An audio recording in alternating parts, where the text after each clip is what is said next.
there we go. All right. So, first off, congrats. I mean, for being admitted as our new cohort into the MAT program. My name is Brandy Blackburn. I may have been emailing with some of you guys, but haven't, officially met you. But my name is Brandy Blackburn. I'm the director for professional education services. And our office, you guys will be connected with us all the way through. So we handle all clinicals through the last semester, which is your student teaching semester, and then our office also will be the ones to help you with your paperwork to process your certification with the personnel board. And then for those of you guys that are currently option six, or those of you that are still traditional MAT that may become option six at some point, Deshana, you guys know Deshana, the ones of you that are option six, she is also part of my office and she's helped you guys with your option six paperwork. So, yeah, so we do a plethora of things in here. But we like having this initial meeting with you guys just to kind of go through the basics of the program requirements and kind of what's coming and just kind of who to talk to about things. And, you'll have Abby has been sending out, who you'll meet in a minute, Abby Huber. She's been sending out for those of you guys that are still traditional MAT, your placements and who your assigned EKU clinical educator is. And that person will be your first line person that you will talk to about your clinicals. But always, our office is available. Abby's available for you. Dr. Blakely is your advisor. You can reach out to her with any questions. So again, our agenda is just going to be to kind of just go through what the clinicals are going to kind of look like for you guys, the layout and what's available to you in terms of Canvas, and just, some important resources that you might need to know. So that's just my puppies. I'm a dog person. So I've got Corporal, he's 4 years old, and he's a 120-pound Rottweiler who thinks he's 5 pounds and likes to lay on me, and I can't breathe when he does that. And then Gracie is my golden retriever, and she's 2. And believe it or not, she rules the roost. He listens to everything that she says.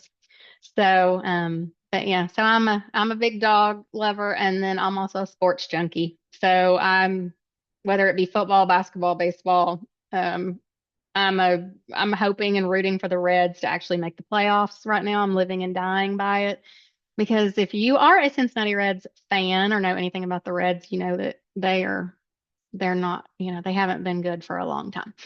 So I'm very hopeful this year that we might actually go to the playoffs. And of course, I'm fully expecting my hopes and dreams to be dashed. So we'll see what happens. Now I'm going to have Abby come on here and introduce herself because she's going to be your direct support in our office.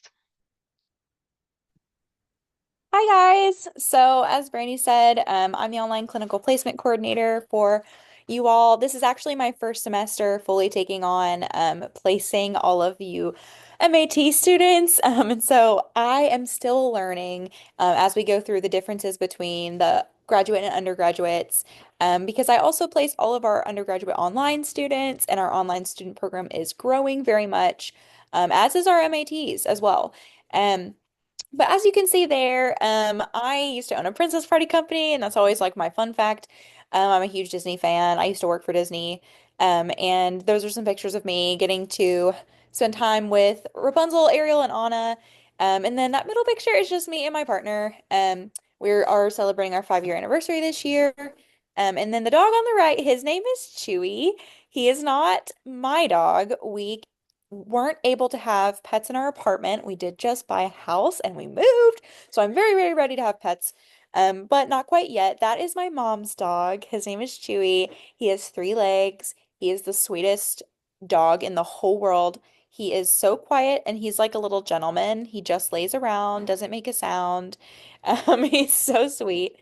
But yeah, so you guys can contact me about any placement questions.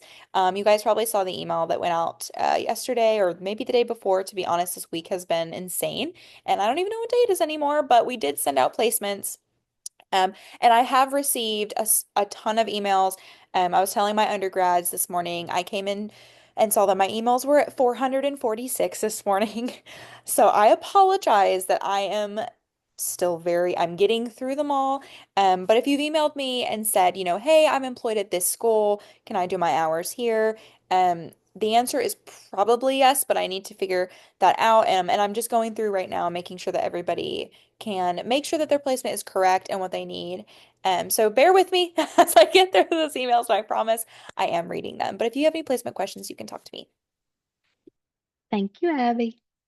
And so, like I said, we'll go ahead and get started, and then you guys can interject at the end with once we get through, you guys can ask us questions. You can put them in the chat or you can just raise your hand and we'll call on you. But myself, Abby, Dr. Blakely, and I think there are some of your guys as clinical educators are actually on here as well. So any of us can just jump in and answer any of the questions that you guys have.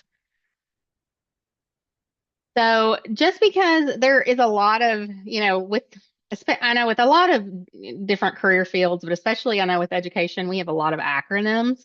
So I kind of just like to start with the basics of who the players are, I guess, with clinicals. So if you're hearing cooperating teacher, those of you guys that are traditional MAT students, that's the district teacher whose classroom you are placed in for your clinical. And however, if you're in option six here in the group, your person is a district mentor, and that's who the person out in your district that you chose and or your district chose that will complete observations and come into your classroom and complete observations on you. Your clinical educator, and that's the terminology if you're a traditional MAT and or university mentor if you're option six. That is your EKU assigned person that will come and observe you and support you. They're your first line person with EKU that you talk to about your clinical course. These are either, for the most part, there are part-time faculty, they're retired school teachers that didn't know how to be retired. Uh, they retired and then they said, well, we still want to help. We still want to be part of this. We still want to be in the field. And so they work for us and they go out and they're the ones that observe and mentor and support you guys. And I think we have about 30 of them currently working for us, and they're all fabulous. So please do not be afraid to ever, reach out with any questions to your clinical educator or university mentor. They want you guys to succeed. This is a passion for them, so please reach out to them with questions, as well as our office and Dr. Blakely. So this is just a good little overview of what clinicals are going to look like for you throughout your program. So you guys are currently in 810, and this is going to be, now I'm going to say that just as a caveat, for you guys that are option six, you're not going to have to do log hours like the traditional MATs will, but everything else will be applicable. So for 810, it's 60 required hours and over the course of the term, you will you will teach three lessons that will be observed, two by your assigned EKU educator and one by your cooperating teacher and or district mentor. As Abby said earlier, those of you that are traditional MAT, for example, if you're a paraeducator in a special ed classroom and your concentration is special ed, you can ask that you do your clinicals within that classroom, and that teacher whose classroom you're in would be your cooperating teacher. So if that's a situation, something like that, you can work with Abby on getting all of that information in place in terms of your placement. We also asked during 810 that you observe a district meeting as well as a school board meeting. And then for those of you guys that are traditional, you will log that as part of your hours and that part of your 60 hours when you go to log them in what's called KEX, and we'll talk about KEX here in a little bit. Your next clinical will be 8:30, and it also is 60 hours. And it will be the same requirements, the three lessons, two observed by your EKU educator and one by your district mentor. And the difference with this one is we want two of those hours to be also include 1 hour of tutoring.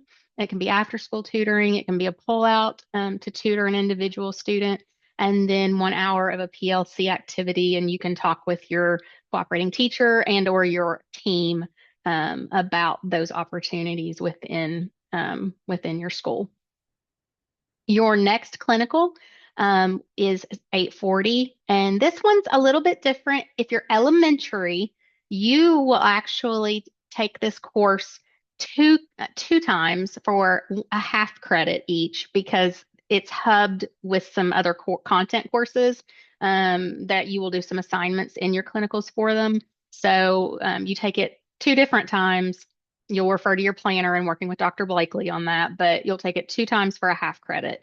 Everyone else takes it for 1 credit hour one time. So just pay attention to that when you are, when you're doing your advising with Dr. Blakely and when you're actually going in to register, that you are registering for the appropriate one. And, you're not enrolling for the wrong one. This one is 80 hours. If you're just taking it once, if you're elementary, you'll do 40 and 40 hours.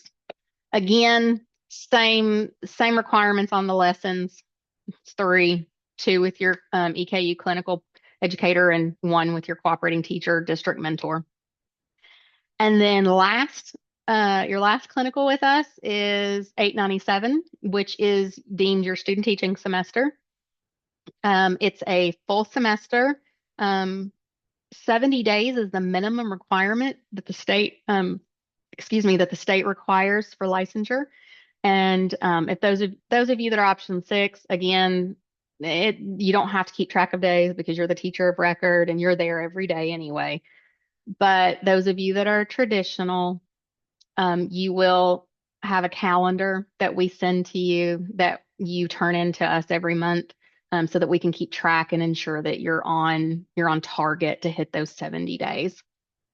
You always, during this semester, follow your district calendar in terms of, days that you're off or days that you report, because you're not having courses at EKU during this semester most of the time. There may be sometimes you might have a class, but traditionally people just have student teaching.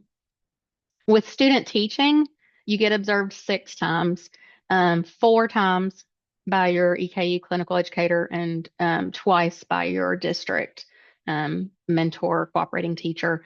For those of you that are in either elementary or something that has a dual certification, maybe if you have a middle grades and you have two different contents, you would have 2 placements broken up into 8 weeks each. But for everyone else, you would be with the same teacher if you're a traditional MAT over the course of the entire 16 weeks. I know this is a lot and you're not going to remember it, but I do just like giving a brief overview and having something for you guys to go back and look at and say, well, this is kind of what's coming. And I don't expect you to remember this.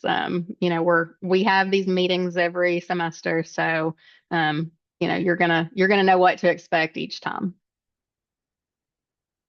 So again, for those of you that are currently traditional MAT, within those 60 hours that you are required to do this semester, you can 5 of those 60 can be in a volunteer capacity in terms of any volunteering at your school or at any school, doing card drop off pickup, lunch duty, tutoring, going, assisting with after school events. If you're a sub for a district, you can use those 5 hours as being an emergency sub. this is something new we started a couple, 2 or 3 semesters ago, just because I think it's good for you guys to also see everything else that teachers do, not just the what's actually in the classroom, because we all know teachers are responsible for a lot more than that. And those of you guys that are currently option six are very well aware of that, I'm sure already, how much you guys are responsible for. So this isn't mandatory. This is just if you want to do this. If you just want to straight do all your 60 hours within your clinical, that's fine. This is just something that I offer as an option. So I'm not going to go into this like in great detail. Again, this is for our traditionals that have to log their hours, because this PowerPoint itself does a really good job of explaining, and then also within your Canvas shells, there are directions and tutorials on how to log your hours. But really, the one thing I want to point out to you guys, and the biggest issue that we run into is um, we will pull the report. Not so much at the beginning, but more towards the middle of the semester, and especially getting closer to the end, we'll pull the report quite frequently to provide our clinical educators to let them know how many hours the students have, so they can make sure they're going to hit the requirements. And when we're pulling it and it says you've got 10 hours, and then you're like, no, I've got 40. And the 9 times out of 10, the reason why that's not meshing is you guys picked the wrong academic year, the wrong semester, the wrong clinical. Um, just make sure that on those drop downs, when you go to log these hours, that you are picking, everything correctly. Because if you don't, when we run that report, it's not going to capture the true hours that you've actually put in.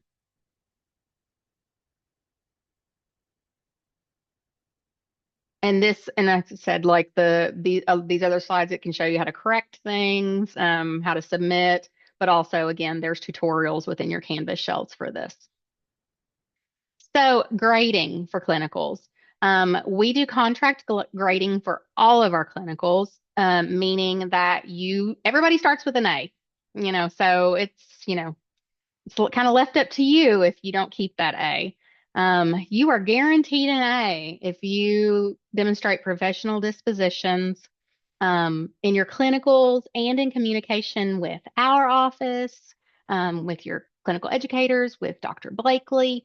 A lot of the times those dispositional issues are related to communication, not responding to our emails.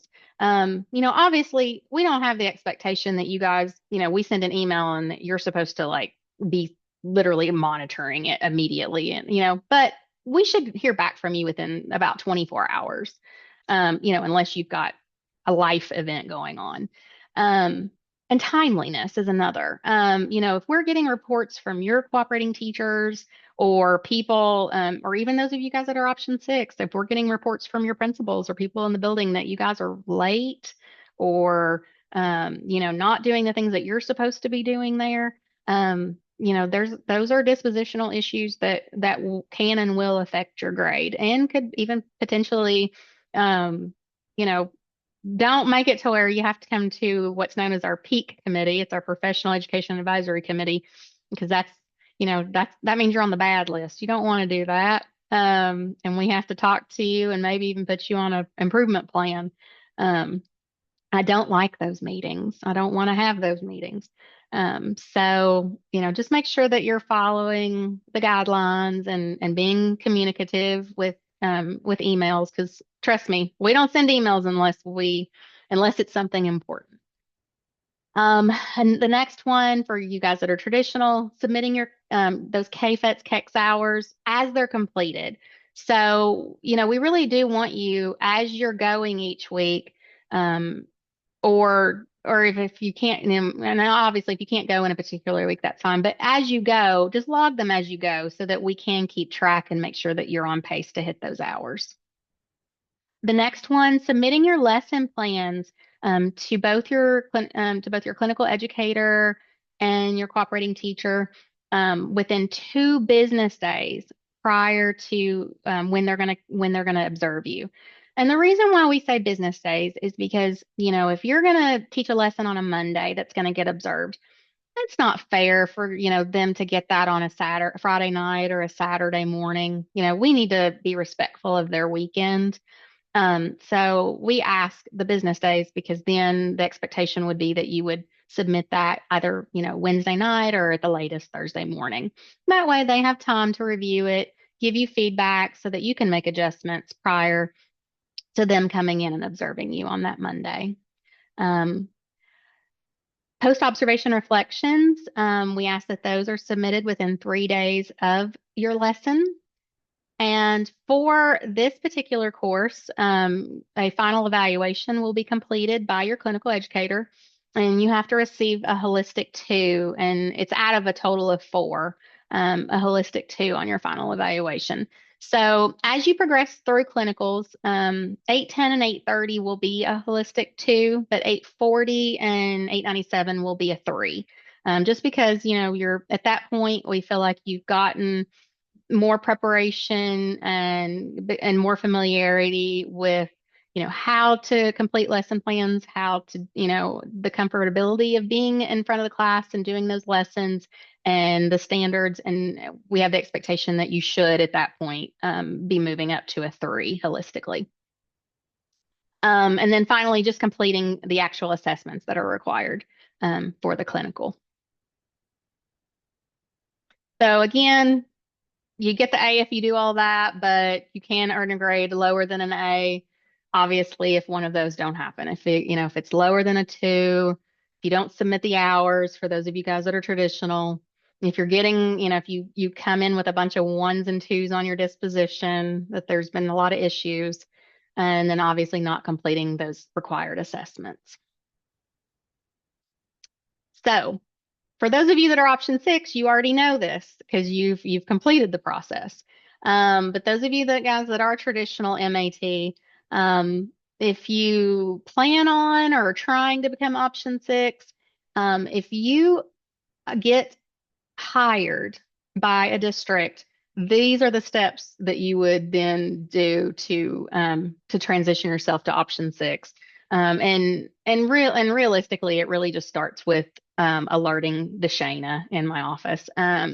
You can email her or Deshana Rowlett, or you can use that email, that certification alternative routes email, and she'll get you the information to get you started for that paperwork. So just let her know if that is something that during the course of the program, you end up getting a job offer and want to transition into option 6. Just because we've had some confusion on this previously in previous semesters, emergency certification is not option 6. Emergency certification is for substitute teaching. That's an emergency sub. Option 6, you're working under what's called a CATP. It's a temporary provisional. So those are 2 different things. So if you are hired to be the teacher of record in our program, you have to complete the option 6 paperwork and be under a temporary provisional. If you are not right now and you are currently out there and haven't let us know that, and you are working as the teacher of record, you need to let us know because this is statutory and legal guidelines that we have to follow. And so that paperwork needs to get done. So let us know after, send us an email so we can get that started. Another thing that's kind of nice for you guys that I went through and kind of did this chart of all the different requirements, and it checks off, who it's applicable to. Some things are just applicable to if you're a traditional MA2 student, some are simply only if you're option 6, and some are both. So it's kind of nice to be able to look at this and say, okay, what applies to me? And you can just, review this. Traditional MATs, like I said, those are the only ones that log hours. You option 6 folks, you guys will, and in conjunction with your clinical educator and your district mentor, there will be mentor logs that you will complete because part of your option 6 mentor agreement is that those individuals give you 5 mentorship hours a semester. So those will be completed and signed and submitted to Deshana Rowlett in our office. Both of you guys have dispositions and final evaluations that are completed by your EKU clinical educator. Um, Only traditional students apply for student teaching because there's some documents that are required to be able to go into a district. And so if you're option six, you're already working for the district, and that's why you don't have to do that. The same thing with the student teaching seminars. There's a bunch of required trainings before you can go into a district. And if you guys are the ones of you guys that are already hired, that's why you don't have to attend those. And the same with the student teaching calendar. You don't have to log the hours like you do in the clinicals. You don't have to do the calendar because you're already hired. So that only applies to the traditional. However, both of you, everybody, has all of those coursework requirements for 897. And, don't worry about it now. We'll talk about it when it gets there. But, we'll go through the whole list and what everything actually means when, before that semester starts. Option six, you guys work under that temporary provisional, like I stated, and that gets redone annually. So make sure that you're reaching out to Deshana when it's time to update that. And if anything changes, like if your mentor out in the district, if they change to another job somewhere else or retire or whatever, and that needs to change, then we need to do a new agreement. The same as if the if your EKU mentor retires or something happens, we'll be reaching out to you to say, hey, we've got to redo this agreement. Always inform us too if you're option six and you change jobs because we'll have to redo it as well. And make sure that your new job still aligns with your program concentration. And then finally, everybody does the CA1 application after graduation. And that's the application that we help you guys with and complete at the board to get you your full certification. And to get that, you complete all requirements for the program, you graduate, and then you have to pass your content praxis exam and your PLT, with the exception of your IECE. You don't have a PLT. You're the only one that doesn't. Everybody else does. And then once all of that's done, then we can recommend you for certification. Just to keep this in the back of your head, again, the student teaching application process that only applies to the traditional folks. You do that the semester prior to when you're going to student teach. The application period is either the first 2 weeks of February or the first 2 weeks of September, depending on what semester you're going to student teach. We'll hold informational sessions for you guys on the documents that are needed and how to do all of that.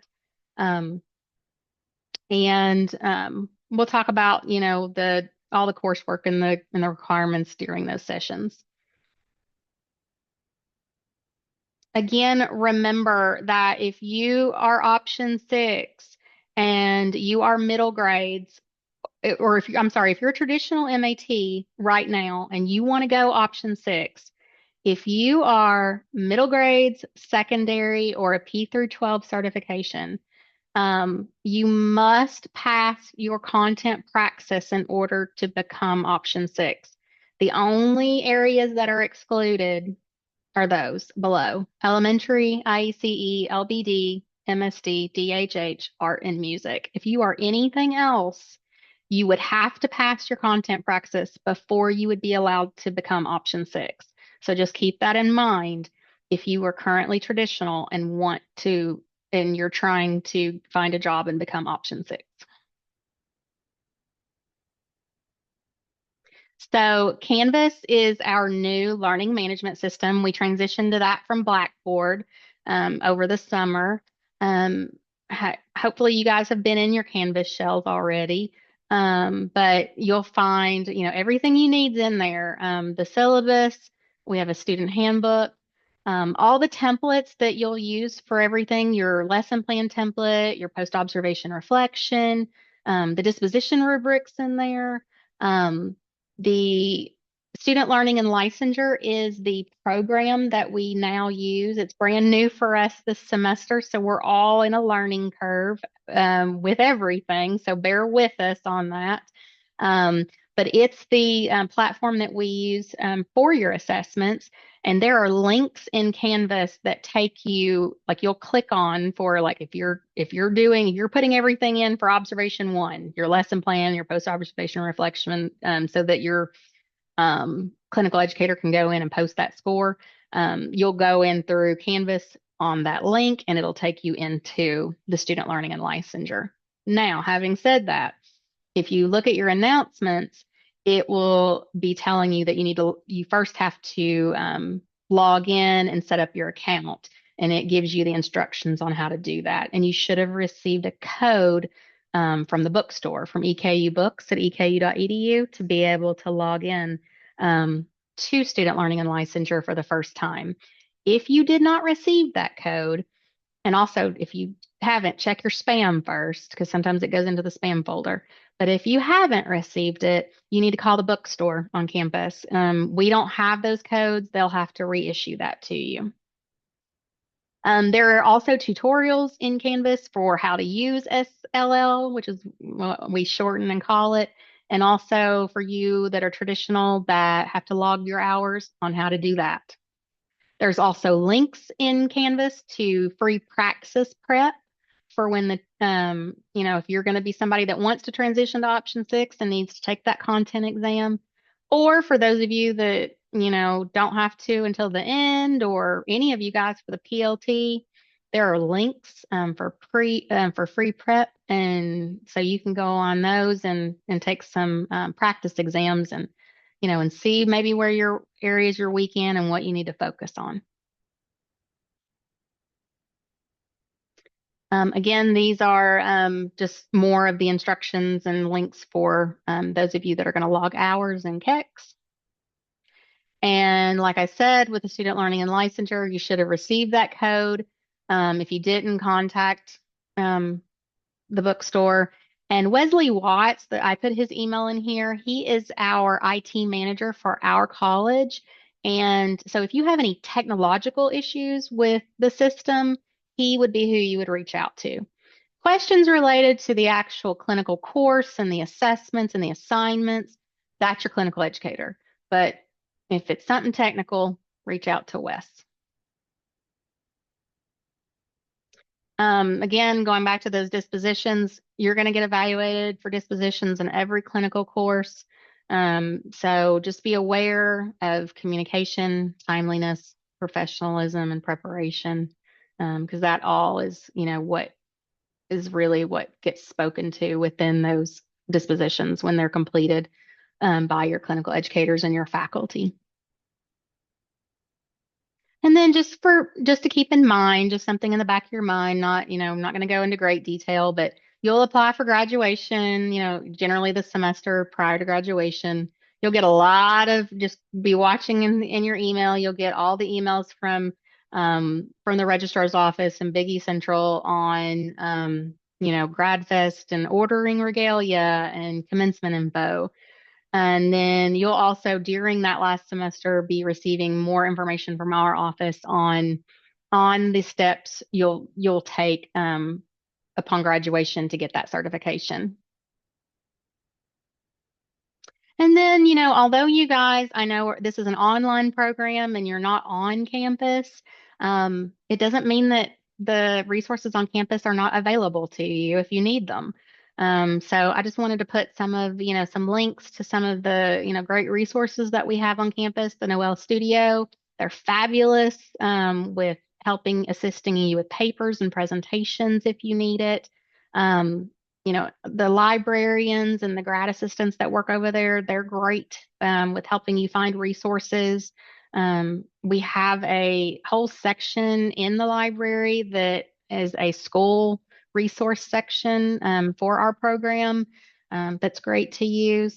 The Success Center on campus has tutoring and Gosh, I mean, they do a great job. They have a lot of different professional development sessions that they put on called the Shelgren series that they do each semester with like test taking tips and time management and managing stress and anxiety and like just a variety of things. And that'll be posted if you're interested in any of those sessions. And some of those are online, so just check that out. Office of Academic and Career Services. If you want to get help on writing or getting together a resume and a cover letter, they'll help you with mock interviewing to get ready for an interview. They have a Dress for Success closet for interviews, but then we also, something that I'm going to champion and shout out Abby for.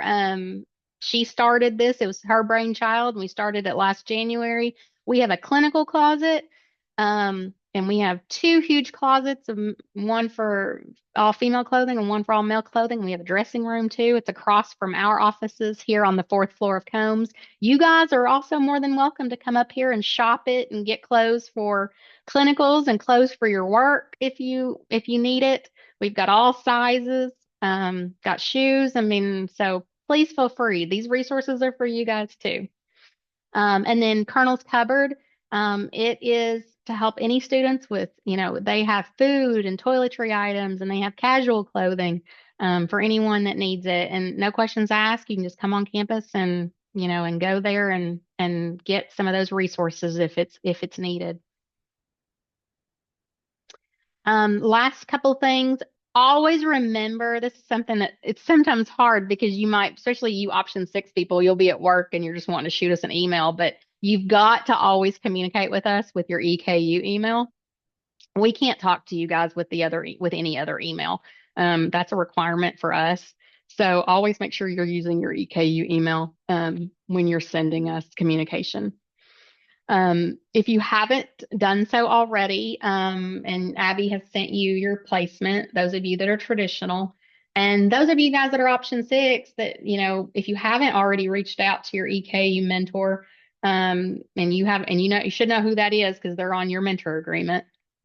You guys need to email them and introduce yourself and set up a time to, if they want to meet with you to go over expectations or, chat, go ahead and do that. And figure out when those of you guys that are on the traditional side, when you're going to start reporting and work that out with your cooperating teacher of when you're going to be in their classroom.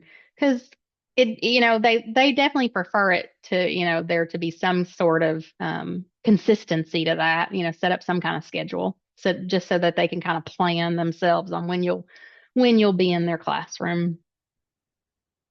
And you'll work with them on setting those dates on when they'll come in and observe you. So something that, you guys are probably aware of just from the news, Senate Bill 181 that was passed during the 2025 legislative session in regards to communications with students. Just please make sure what we're telling you guys is make sure you're following your district, whether it be where you're working at or where you're placed at, whatever their policy is regarding these traceable communications. You're utilizing whatever method that they are using to be in contact with students. And by all means, no social media whatsoever. You shouldn't be following them. You shouldn't be responding to students through social media of any sort. This slide here, I'm not going to go into it, but it's a slide just full of financial resources, scholarships that are available through the state, some student assistance funds if it's needed through our college, through the university as a whole. Again, those Praxis prep links are in there. The clinical closet that I was talking about, there's a video in there that kind of goes into more detail about that. So just take some time and review that PowerPoint. And if you have any questions, you can always just shoot us an email. And then the last slide is just our contact information, and kind of a little bit of a breakdown of who to contact for what. Abby, she's really the more the go-to for the traditional MAT and anything Canvas question related. Her and Angela, which I actually don't have her on here. I should have put her on here as well. Roswell, those of you that are traditional that have any questions with KEX, with your logging your hours, you can reach out to him. If you're option six, that's to Shayna. And if you are going to transition to option six, to Shayna's who you reach out to. And then obviously anything related to just your plan itself for your program and what you should be taking, when you should be taking it. That's Dr. Blakely as your advisor. And then if you just aren't sure on who to contact, you can always just shoot me an email. And if it's something I can answer, I'll answer it. If not, I'll forward it on to one of those great people, and we will help you with whatever the question is. So, having said all that, what questions do you have for us? Hi, I have a question. Yes. My name's Jordan. Hi. So I am pursuing option six. I've applied to a couple of schools and they have processed my application and everything. So I'm just waiting like till like next week, hopefully to have like an interview because school just started and stuff for Scott County, so things have been kind of hectic. Yeah. But do I need to go on and start observation hours and then once I transition into option six? Okay. Yeah. So go ahead and go ahead and start like you would like you have no plans on being option six. Go ahead and roll with it like you're going to be traditional. And then if you get that job, then we can, get with Shayna and do the paperwork. And then at that point, then you could, then you just stop logging hours, basically. It's like, and we let that cooperating teacher know, hey, she's got a job, so she's not going to be back in your classroom anymore. Yeah. So just let us know when something changes and we'll get that going. Okay. And then also I'm still learning like the watermark stuff. Like I was looking through it and stuff. And that is the Like SLL. The Watermark is the company that owns and the student learning and okay. licensure. So yeah, so if you sometimes I guess that could be interchangeable. Some people say Watermark, some people say SLL. Um, Okay. So if I have any questions on that, can I like email one of you all about that? yeah, Email me. Yeah, or yeah. email me. I know that the emails with the codes went out at least a couple of days ago because I've had questions from a few of you on that. And yes, you do need to activate your code and get set up. Your first class with me, EGC 820, doesn't have an SLL submission this term, okay? But you'll have stuff every semester, whether it's a clinical course or another course that has SLL submission. So go ahead before you lose that code and set it up for yourself, and then that'll carry through the entire program for you. Okay, it's one account, it's free, it's considered a textbook for you, and textbooks are always free through the Booksmart program, including these critical things. Yeah, I And have it I set up. It's just I wasn't sure how to like log hours and stuff on there. So, You don't log hours in SLL watermark. That's a different system, okay? So the only thing that goes into SLL are assignments, so to speak. Um, And I did I Oh, did and want to Jordan, there are tutorials in there in Canvas on how to do that. Um, so just, see if you can get going with it first and then and that's one thing I kind of, that sometimes is the thing that I like, my thing I soapbox, I guess, is that, and I know it's scary, whether it's you guys as MAT or our undergrads that you want to just immediately like ask us to like assist you, but I do want you guys to try to take the autonomy and look and use the resources that are in there first, and then if you can't do it, then please by all means reach out to us. But we have spent time working on tutorials and putting things and all the resources in there for you guys, so hopefully you should be able to, but please by all means, if it doesn't work, reach out to us. And then I wanted to follow up too on what Jordan asked about option six. Just because the school year is underway in most, if not all, districts in Kentucky, doesn't mean you have to stop applying for jobs for the Hmm. semester. The schools will continue to hire year round. You can take an option six job that's available to you next week, next month, November, December, at any time in your MOT career, and we will work with the paperwork to get you set up for temporary provisional. And if you noticed yesterday, I put out, sorry, the dog is playing in the floor. Um, I put out an announcement that I have a middle grade science position open in Madison County. If anybody isn't already option six and has a concentration in middle grade science, I probably have a job waiting for you with a good interview that might apply to you. Hey, Abby, do you care to read us questions and monitor the chat? Thank you. Hi, I'm option six, and I have two questions. Is that okay if I go on and ask? Yeah, go ahead. All right. So when we are emailing our university mentor, do we also need to include our district mentor on that email? Like for what? Like just general questions or Were we supposed to email them to reach out to introduce ourselves, yes. or okay for that one? Yeah. Well, the district mentor, no, you don't, because I mean, you already know Okay. that person.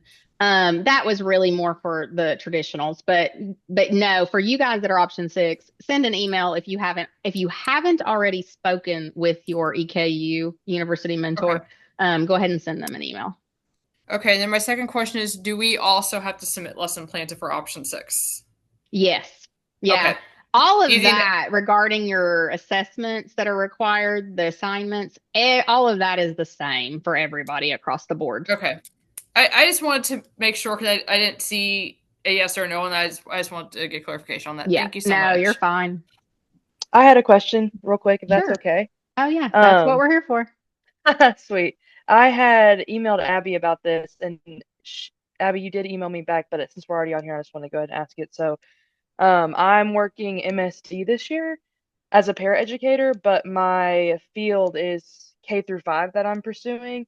So, could those hours in the MSD, I would have to seek gen ed observation hours, I think is what you said, Abby.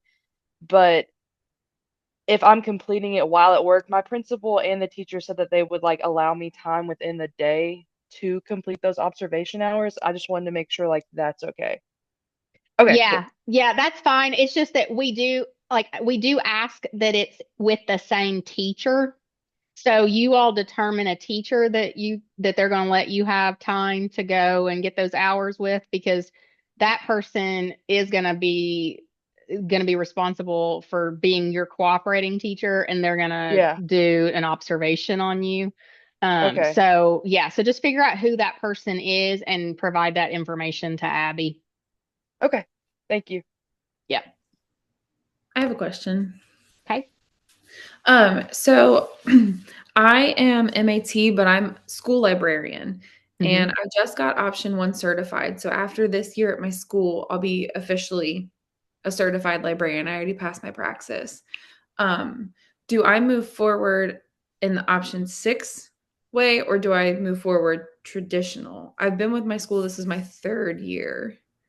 If you're working under a provisional, you're working under a temp, like they're giving you like a 1 year like conditional provisional but Yeah. you're working as the librarian.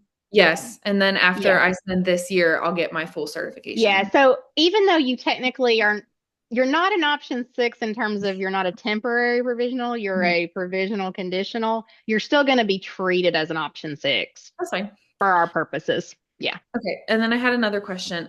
Okay. MAT is very teacher focused. As a librarian, I only teach two classes, and that's RTI for middle school because my school is 7th through 12th. Would I need to have my district mentor be another librarian? Because as a high school, you have flex time. So what I do is offer like how to do research, how to spot propaganda and fake news, like how to use neutral sites when you're doing research. Like, is that how I would set up my lesson plans, is getting collaborative teachers to come in?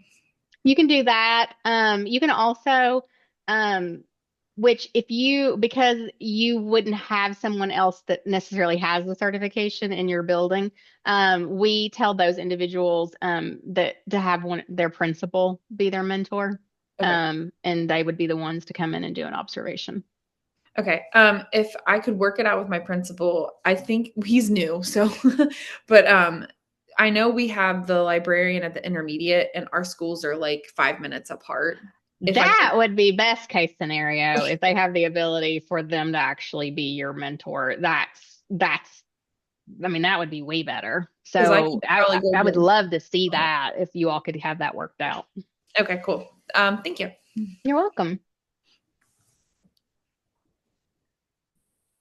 So Okay. what do we got in the chat, Abby? Okay, we've had a few questions about some of you all working in positions and how that can kind of count as your hours. And Angelina had a question that we've been kind of going back and forth in there. But Angelina had stated full-time high school MSD paraeducator, but her concentration is elementary P through 5. And I let her know that those two do not match. Mm-mm. It has to be the certification that you're seeking. And I hope I clarified enough in that second message, just because your teacher that you're working with is MSD P through 12. The What it needs to happen is your certification that you're seeking has to match the certification that the teacher has, if that makes sense. I realize that's kind of wordy, but like if you are seeking elementary P through 5, then the teacher you are with to complete your observation hours should be certified elementary P through 5.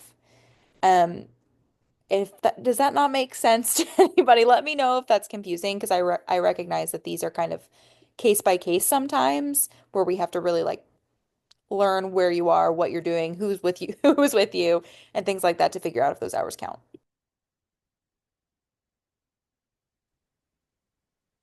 And sorry, the 60 hours, that's Mhm. per semester. That's us Yeah, but going, if you're working under, but you're working under a provisional conditional, so you won't log hours. oh, okay. Sorry. I'm so sorry. Okay. Now you're good. So in KEX, it says like I'm option 6.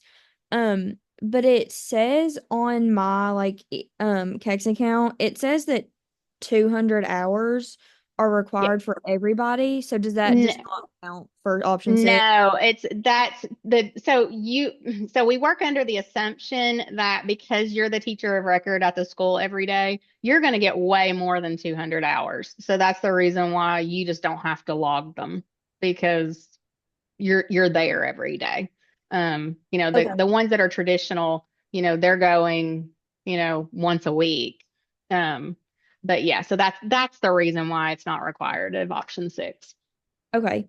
And And then it's not 200 hours in a semester. It's yeah, 200 just like hours for one overtime. student. Yes. Yeah. Okay. Yeah. Okay. It's 20 hours a semester, correct? No, it depends on the if you're traditional MAT, your 810, which is what you're in right now, is 60. Your Uh-huh. 830 is 60, and your 840 is 80. So Okay. those three together gets that 200, which then allows you to move to 897, which is your student teaching semester. Okay. And your student teaching semester is 70 days minimum. That you don't log those in KEX, but you have an attendance calendar that you maintain.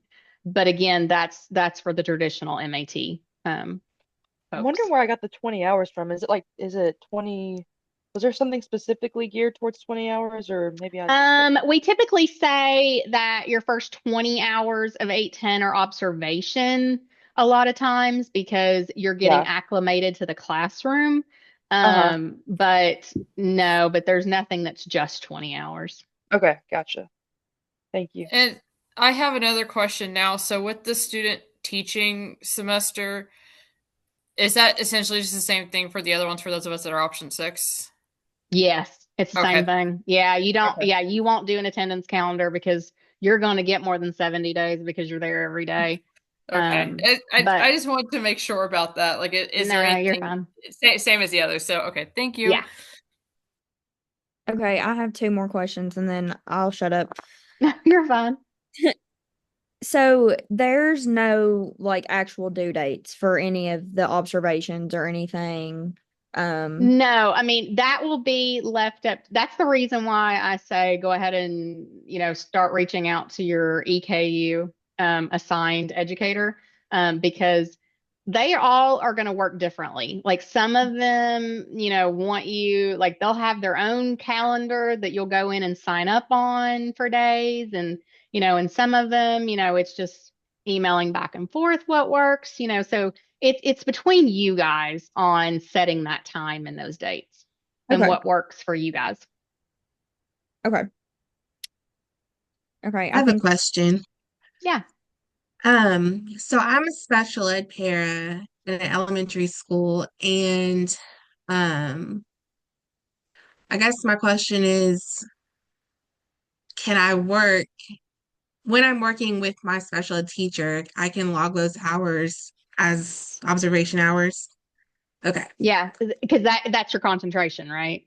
Especially, Yes, okay. LBD. Yeah. So yes, you can use your classroom, like you can use your work as that. But but obviously you have to take, you have to be able to do those teaching the lessons and doing those things as well. And then you have to remember that when you get to student teaching, they are going to need to understand that you can't just be a para anymore, because you have to step into that student teacher role that you're teaching Mm-hmm. all the time. Like you're going to be teaching a lot.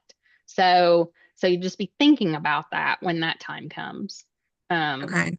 that they'll I think I'll be in option 6 by then because I think I would, yeah, I was gonna say I would be surprised because yeah, you I guys think are it's kind of happening highly soon. sought after.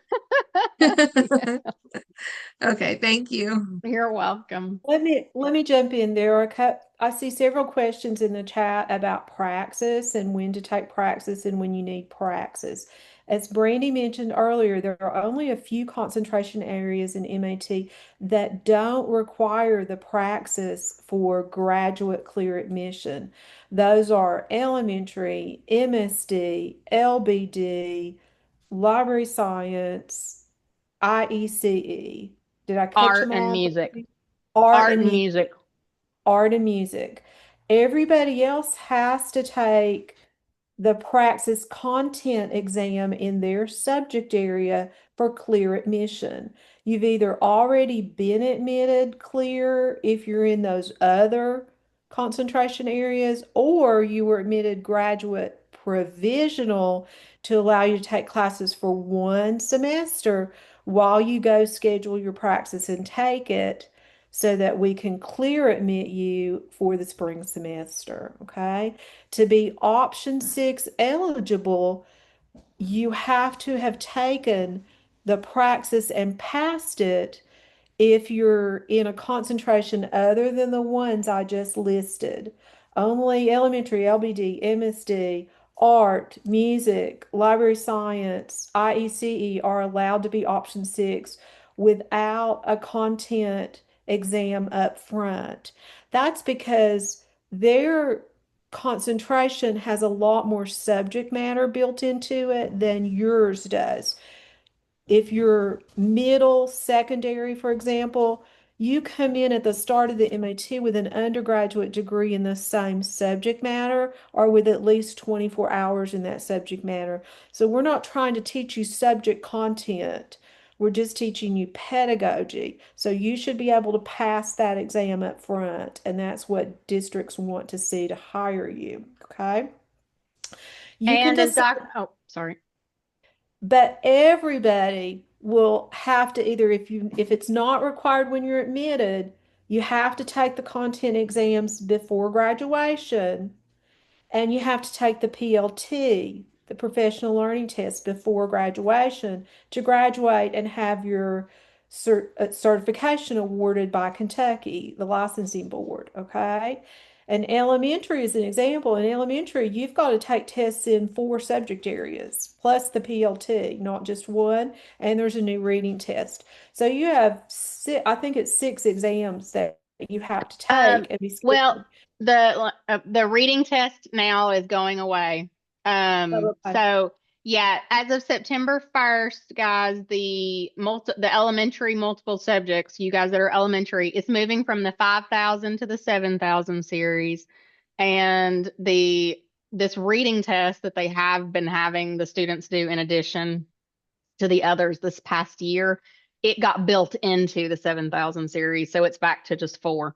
Um, Fantastic. yeah. But we don't want you taking those exams if you weren't required to do the content up front. We don't want you taking it until your next to last or last semester. We want you to take the coursework first because you wouldn't be able to pass the elementary literacy exam today. We've got to teach you how to teach literacy first in your coursework. And that's going to take 3 classes, 9 hours before we want you taking that exam as an example. Math, you have 2 classes you want to take before that. And you can sign up for them as multiple subjects and do them all at one time, or you can split them up if you feel you test better in shorter chunks and want to chunk the exams, okay? But I just want to be clear that everybody's going to have tests they have to take, even if it's just the PLT towards the end of their program. Okay. And sometimes people say, well, you didn't tell me about that, but we are telling you, and we do send out reminders about that.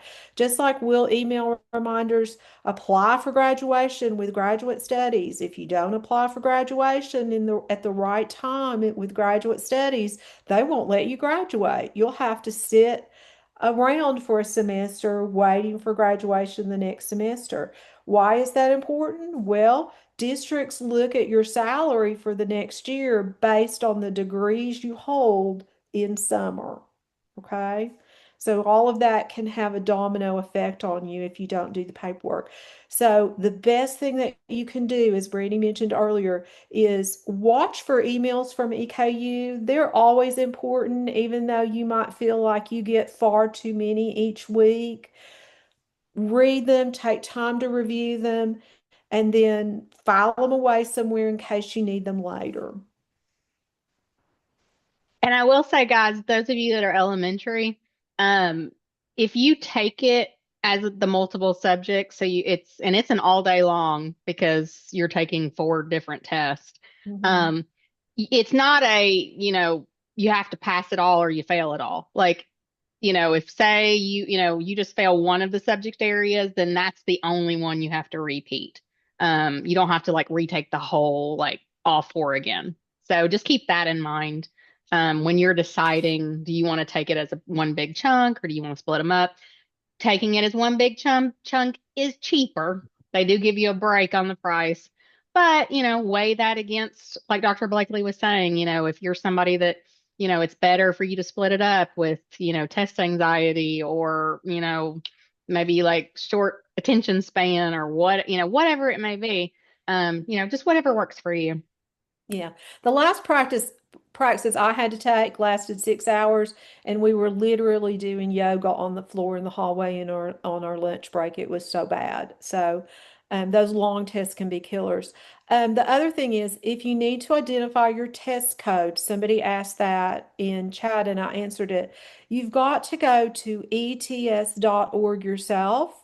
Look for the drop-down menu that asks for the state, select Kentucky, and then you'll see a list of all the test codes. We don't give out test codes ourselves because test codes can change and they don't tell us they've changed. So if I published a list of test codes in a month, it would have the wrong test code listed somewhere, and there can be multiple test codes for, like, Kentucky might have one test code and Texas has a different test code for the same sort of exam. Okay. So you got to go there and look it up yourself because you're going to pay money to ETS for that. And we just can't be held responsible for changing test codes. Now, if you get into a pinch and you're struggling and you really don't have confidence in the code that you're seeing, shoot me an email about it and I'll go double check the code that you give me to make sure it's right. But I just can't spend all day doing that either. So trust yourself on that. They're listed very clearly on the Kentucky page. I have a question about the PLT. There's no specific PLT for school librarian because when sorry, um, I'm assuming I'll have to just take like a general one for MAT. But also by the time like my provisional ends in a year and I go my next school year, I'll be fully certified. So talk to Dr. Turner or Dr. Yee, your academic advisor, about that. I'm not up to speed on the library praxis because we just added library sciences to the MAT route, and Dr. Yee and Dr. Turner are the ones to know that answer, and one of them is listed as your advisor. Okay. So on my home, like my EKU, it says you're my graduate advisor. Okay. All Sorry. right. Well, it shouldn't be me. It should be Dr. Yee or Dr. Turner, but we'll work on that. Shoot me an email, Brittany, and Okay. I'll get your advisor updated. Thank you. If you're library science, it should be Dr. Yee or Dr. Turner. If you are IECE, LBD, MSD, or DHH, deaf and hard of hearing, it should be Mary Jo Krill. Everybody else is with me. Okay. Thank you. I have a Hey, question. Brittany. Okay. Brittany, I can actually answer that for you. Yeah. So, you are required to take the PLT. Okay. There are three different ones. Because the school media librarian is a P12, there's not a P12 PLT. So you essentially, what I always suggest to you, like the ones of you guys that are P12, is whatever grade level that you think you're gonna be like. So are you working in an elementary school, a middle school, a high school? I'm 7 through 12. Okay, so there is a 7 through 12 Oh, okay. PLT. That's the one that I suggest you take Okay, thank because you. that's your focus. Yes. Thank you. So would that be the same for like MSD, P12? Like do the Yeah. same? Because Okay, they're cool. all gonna, yeah. So I would suggest that wherever you're working or you're planning on working, I would take the one, I would either take the elementary one, the middle grades one, or the secondary one, whichever is more applicable to where you're working or where you're, um, or where And you think you're gonna work. that's what we say to P12 art and P12 music. We say the Mm-hmm. same thing. And then 512 business and marketing. You've got middle school or secondary there. There probably leans more towards secondary because there are a lot more business and marketing positions in high school than in middle school. And I think I caught them all. There might be Yeah. another 512 license area. Is there? Family and consumer science and ag. Those are the same thing. Ag, you want to take secondary, Yeah, and family, family, yeah, you want to take secondary for them because secondary. it's getting more and more rare for middle schools to even have either one of those programs. They're unfortunately getting cut at a lot of the middle schools. So I would just go ahead and go to the secondary on those. Mm-hmm. I had a few questions. Okay. Um, so you said that if we currently work at a school, like for example, I'm a kindergarten para, but honestly, I don't know if I can work at the school that I'm at right now because I was assigned a different school. Am I able to switch it to the school that I currently work at? Yeah. Yeah. Just get with Abby. Yeah, just let me know. Shoot me an email. Okay. And then another question I wanted to ask is how long does the program last? How many years is That it? That can vary depending on which concentration you're in. The larger ones that don't have the content praxis required for admission are slightly longer than some of them are. But I'm middle elementary. secondary, 5 semesters, 5 to 6 semesters. The others, 6 to could be 7 semesters. It just depends on how you started, what term you start in, what semester you began taking classes. There are a few caveats that do that. But what you have is an academic planner in DegreeWorks. So when you're admitted, in the first few weeks that you're admitted, your advisors go in and complete your academic planner for your entire degree, and it shows you the layout of what courses you register for in every semester, and it'll show you how many semesters it's going to take you that way. If your planner hasn't been completely filled out, it's simply because it was summer, not all advisors were working, or I was trying to admit 60 of you and didn't get all of them fleshed out. For Hmm. some of you, it may just say still 1 or 2 semesters filled out and say um, an initial planner. If your planner isn't fully fleshed out for all semesters, just send me an email to remind me that I need to do that for you, and I'll get that done next week. Yeah, because I was just asking because I was also an elementary major back when I was in my bachelor's, when I got my bachelor's degree, but it was like non-licensure. So I was just asking if any of my credits were able to transfer or anything like that. They do not. You're in a graduate degree, and those were Hmm. undergraduate classes, and graduate degrees cannot award credit for undergraduate courses. Okay. All right. Thank you. But you should be really prepped for your elementary MAT, ready for a job. Yeah. The para, but as an option six teacher. So Mhm. let's get on that. Yeah.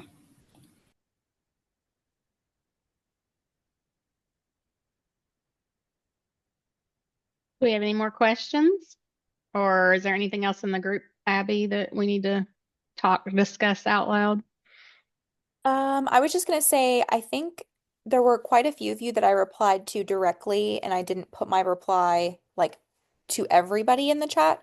And so I will go back and just check really quick to see if there's anything that would apply to a lot of you. That might be important information for questions you guys might have, and I'll just pop the answers in the chat so you guys can see them.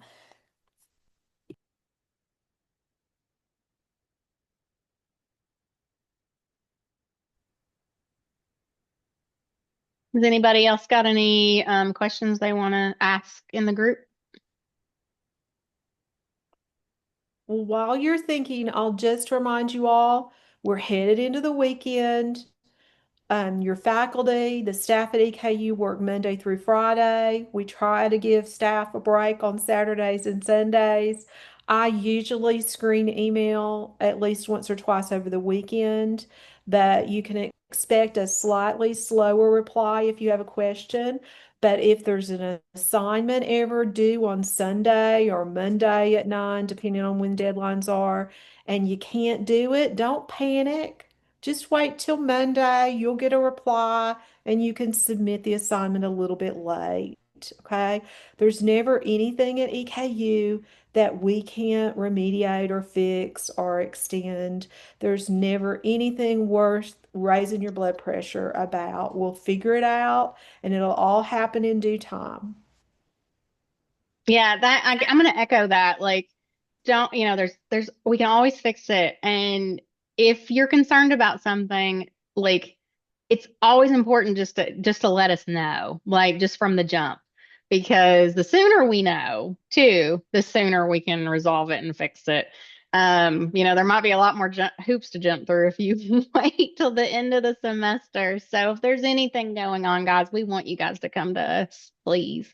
Yeah, it's never a bother. Emails are never a bother. I spend a lot of time trying to help you know who to email first, but that doesn't mean if you make a mistake with who you email that we're not going to address it or we're not going to still respond and we're never going to be resentful of that. Heck, I had to ask Brandy this afternoon, who handles this? I can't remember. on something. So it happens even to us at EKU. Hello there. My name is Alexia Kimbrough, and I just wanted to make sure because I received an email about the placement, and I was told that you were all were waiting on the principal to hear back, and so I just wanted to make sure that I was still okay with that. Yeah, I Okay. think Abby is waiting on, There's a yeah, handful of you. Abby's waiting to hear back from a principal for you. Okay, awesome. All right, because I've been receiving the emails, but I wasn't sure if because I saw it was CC, so I didn't know if I should respond or anything. So I just wanted to let you all know that I did receive them. Thank Yeah, you. and we're like, we don't have too many more placements left. Like we're down to thankfully a handful from, like the 1,000 that we've been doing. But yeah, so hopefully, by early next week, we hope to have every single solitary student placed. I also want to just reiterate the thing that she just said about the 1,000 of you. I feel like that probably came off as exaggerative, but there actually are 1,000 of you this semester. And so uh, we are waiting on a few placements, but yes, if you got a CC, it just means that I popped you in there because I'm reaching out to the district or principal, and I know that if they see that I've CC'd a student, they will respond quicker to me. So I will do that. And it also allows you to stay in the loop a little bit more. Yeah. Okay, awesome. I just wanted to make sure. Thank you all so much. And it's like no rush. I just wanted to make sure I was on the right track, I guess. Okay.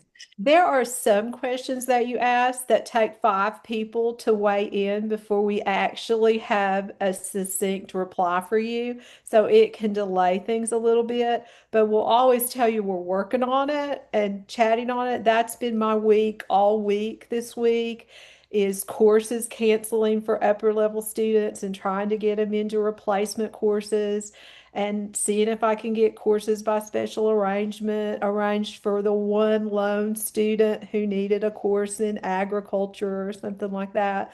So all of that takes days to figure out, not hours to figure out sometimes. But we are always working behind the scenes on your behalf. Awesome.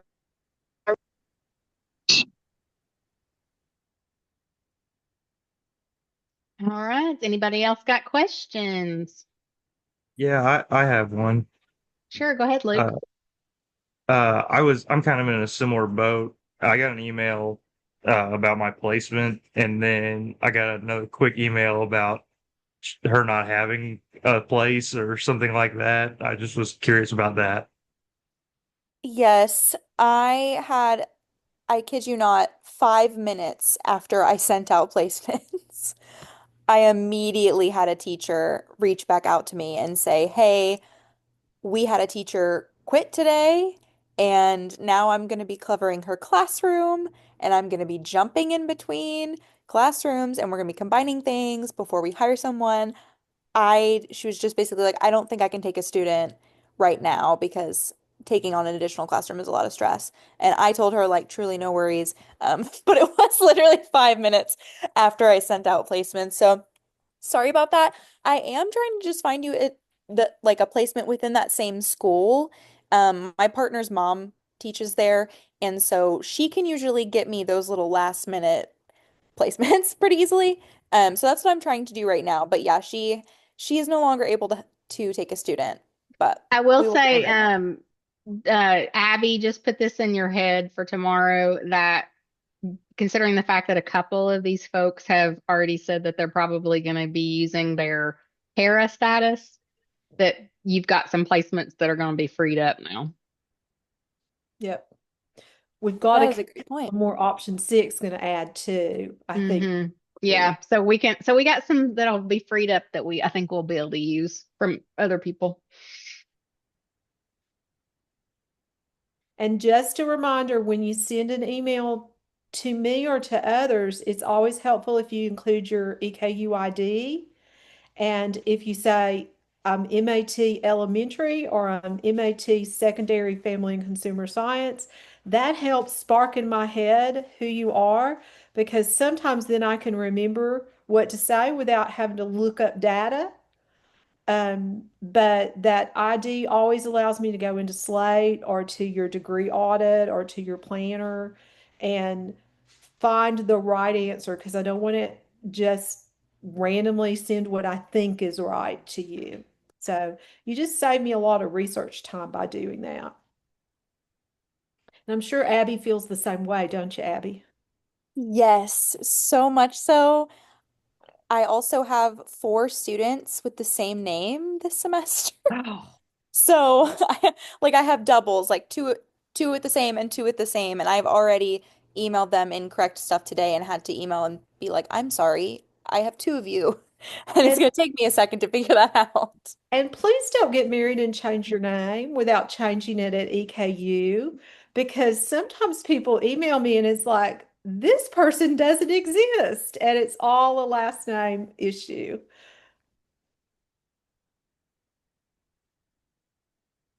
Yeah, something I just saw the last one in the chat.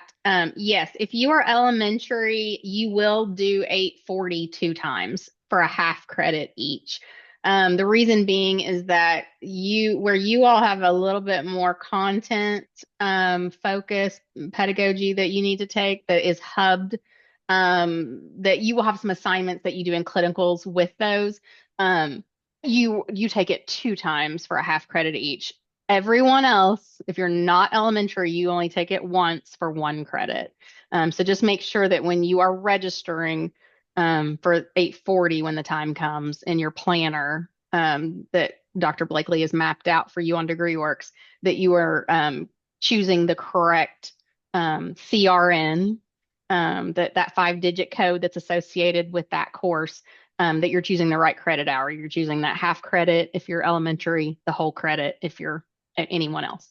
And I make sure in your planner that I go in and make sure the credit hour says half credit.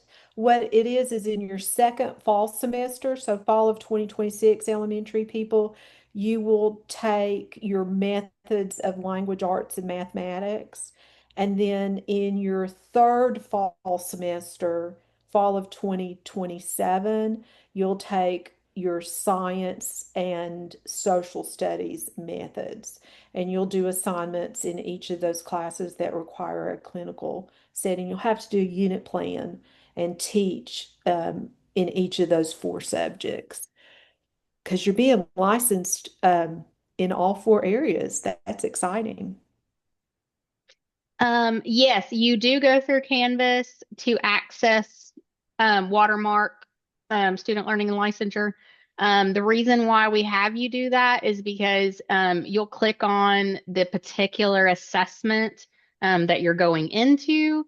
There'll be a link for it, and so it'll take you directly to that assessment to upload your documents and then proceed to submit it to your clinical educator.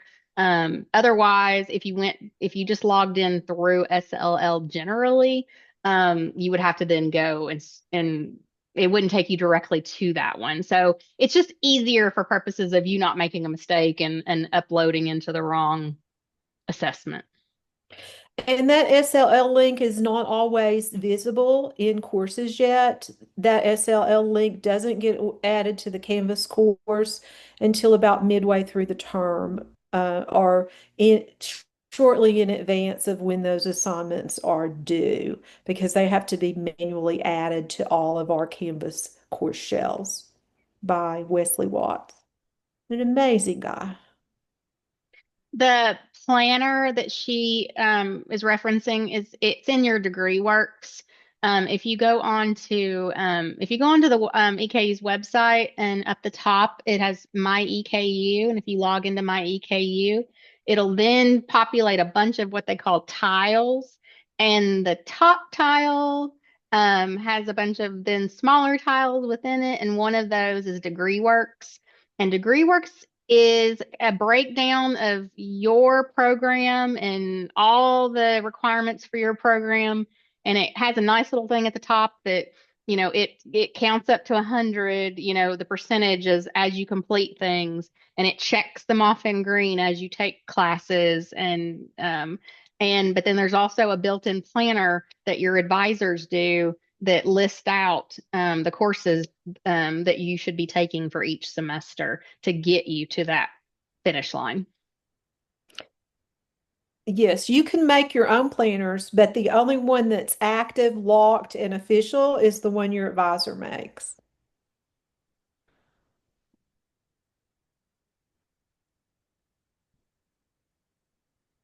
And like I said, if you don't have a fully fleshed out planner, send me an email and I'll get that sorted out for you next week. I haven't really started auditing planners yet to make sure that all of our MAT students, I don't even know how many we have right now, almost 200 active students, um, all registered for the right stuff and are attending class like they're supposed to. Yeah, because I mean, because if she didn't tell you guys earlier when you were, getting into the program, Dr. Blakely has just taken this back over. She was the MAT coordinator, several years ago, but she's just taken it back over. So, so she's got to bear with her as she's getting back into, especially the candidates that are further into the program, like she said, auditing, especially their program planners and making sure that everything is accurate. I totally trust that what you're doing is accurate, but those upper level students, we've had some advisor shifts in the last couple of years, and it really makes me feel more secure if I go in and just audit everybody's manually and make sure everybody's okay and their planners are up to date. But I know you're in good shape because you're still in your first semester or second if you took a summer class.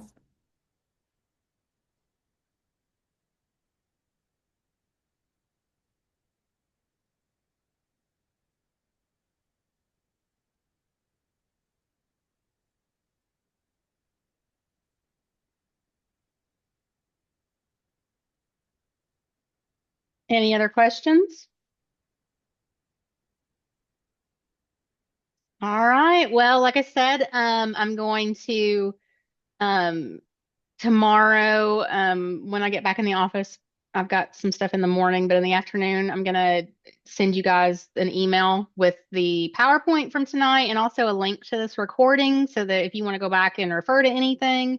And then obviously, then you'll also, within that PowerPoint at the end, it's got all of our contact information. So please feel free if, any questions come up or whenever they come up to reach out to us. And then like I said earlier, if you haven't already, or once you receive them, go ahead and be reaching out to your EKU clinical educators. And for those of you guys that are traditional, your cooperating teachers as soon as you get those placements. But otherwise, have a great evening and a wonderful semester, and just reach out to us when you need us. All right. Thank you, guys.